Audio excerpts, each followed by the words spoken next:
আসসালামু আলাইকুম রহমতুল্লাহ। মামুনস কেয়ার একাডেমির পক্ষ থেকে আমি মোহাম্মদ আল মামুন শাহ আপনাদের সবাইকে স্বাগত জানাচ্ছি মজায় মজায় অঙ্ক শিখি এর পর্ব 10-এ। জ্যামিতি অধ্যায়টি আমাদের ব্যক্তিগত জীবনে অনেক বেশি জরুরি এবং তার সাথে সাথে আমাদের পড়ালেখার জীবনেও জ্যামিতি অধ্যায়টির রয়েছে আলাদা গুরুত্ব। সেই দ্বিতীয় শ্রেণী থেকে শুরু করে পরবর্তীতে যত আমরা উপরের ক্লাসে উঠি ততই আমাদের জ্যামিতি অধ্যায়টির পরিসীমা বাড়তে থাকে এবং ক্লাস বাড়ার সাথে সাথে জ্যামিতিতে আমাদের নম্বরও অনেক বৃদ্ধি পায় এবং নবম দশম শ্রেণীতে অর্থাৎ এসএসসি পরীক্ষার্থীদের জন্য এই অধ্যায়টি হলো সমগ্র বইয়ের প্রায় 1/3, অর্থাৎ এই জ্যামিতি সমগ্র বইয়ের 3 ভাগের 1 ভাগ ধারণ করে।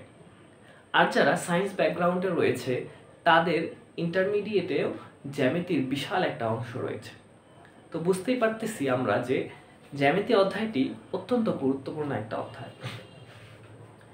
তো ছোটবেলা থেকেই জ্যামিতির প্রতি আমাদের বাচ্চাদের অনেক বেশি ভয় থাকে, সেই জন্য মজায় মজায় অঙ্ক শিখি এর পর্ব 10 থেকে আমরা শুরু করতে যাচ্ছি জ্যামিতি। সামনের কয়েকটি পর্ব ধরে ইনশাআল্লাহ আমরা জ্যামিতি সম্পর্কে আলোচনা করব। তো আজকে থাকছে জ্যামিতির প্রথম পর্ব। আজকে আমরা আলোচনা করব জ্যামিতির একদম বেসিক বিষয়, বিন্দু, রেখা, রশ্মি এবং রেখাংশ সম্পর্কে।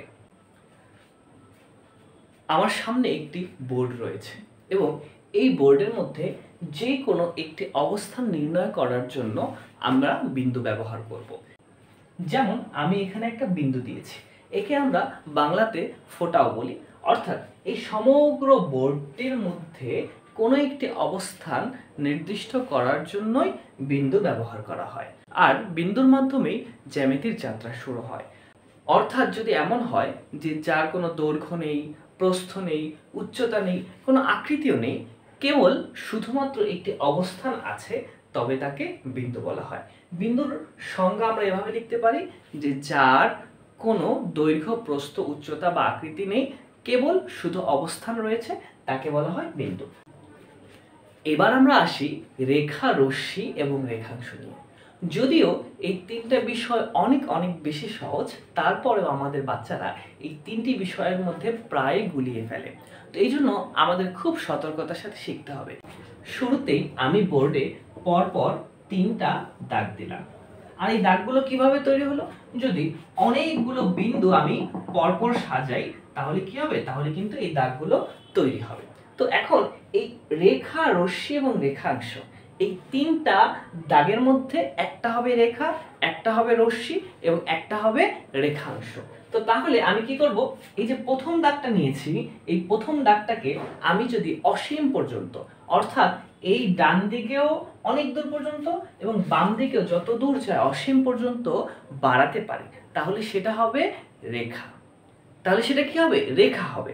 এখন আমার বোর্ডটা তো একটা সীমা রয়েছে, বোর্ডে আমি খুব বেশি দূর পর্যন্ত দাগ দিতে পারবো না, এবং আমাদের বাচ্চারা কিন্তু আমাদের খাতায়ও কিন্তু অসীম পর্যন্ত দাগ দিতে পারবে না। এই জন্য আমাদের এখানে এই দিকে একটা তীর চিহ্ন দিলাম। তাহলে তীর চিহ্ন দিয়ে বোঝালো যে এই দাগটা অসীম পর্যন্ত বিস্তৃত হতে পারে। এখন এই দিকে শুরুর দিকেও আমি একটা তীর চিহ্ন দিলাম। তাহলে কি হবে? যে এই যে দাগটা আছে আমার, এই দাগটা ডান দিক এবং বাম দিক উভয় দিকেই যত দূর ইচ্ছা বাড়ানো যায়, তাহলে সেটা কি হবে? একটি রেখায় পরিণত হবে। আর যদি আমি শুরুতে একটা বিন্দু দেই এবং ডান পাশে একটা তীর চিহ্ন দেই, তাহলে কি হবে? এই যে আমরা ভালো করে দেখতে পাচ্ছি, এইখানে এই বিন্দুটা দেওয়ার ফলে এটা কি হয়ে গেল? স্থির হয়ে গেল। অর্থাৎ আমি চাইলেও এটাকে আর বিস্তৃত করতে পারবো না, কিন্তু এই দিকে একটা তীর চিহ্ন দেওয়ার কারণে আমি কিন্তু এটাকে যত খুশি বিস্তৃত করতে পারছি। আর এই যে একটা শেপ তৈরি হলো, এটার নামই হলো রশ্মি। এটার নাম কি?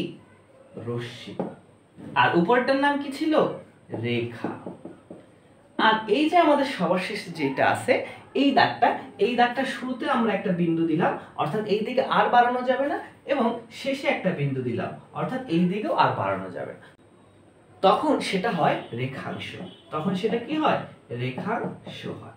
আচ্ছা, তাহলে আমরা জেনে গেলাম রেখা, রশ্মি এবং রেখাংশ এই তিনটার মধ্যে যা শুধু তীর চিহ্নের পার্থক্য। যদি দুইটা তীর চিহ্ন থাকে তাহলে সেটা রেখা হবে, যদি একটা তীর চিহ্ন এবং একটা ফোঁটা থাকে তাহলে সেটা রশ্মি হবে, এবং যদি দুইটাই ফোঁটা থাকে অর্থাৎ দুইটা আবদ্ধ থাকে তাহলে রেখাংশ হবে।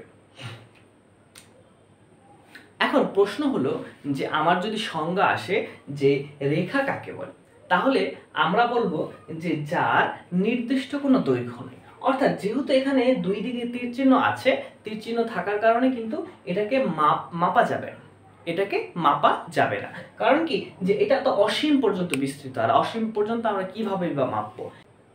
এজন্য যার দৈর্ঘ্য আছে কিন্তু নির্দিষ্ট কোনো দৈর্ঘ্য নেই এবং কোনো প্রান্তবিন্দু বা শেষ বিন্দু নেই তাকে বলা হয় রেখা, এবং যার একটি প্রান্তবিন্দু আছে কিন্তু নির্দিষ্ট কোনো দৈর্ঘ্য নেই তাকে বলা হয় রশ্মি, এবং রেখাংশ হলো যে যার দুইটি প্রান্তবিন্দু আছে এবং নির্দিষ্ট দৈর্ঘ্য আছে তাকে বলা হয় রেখাংশ।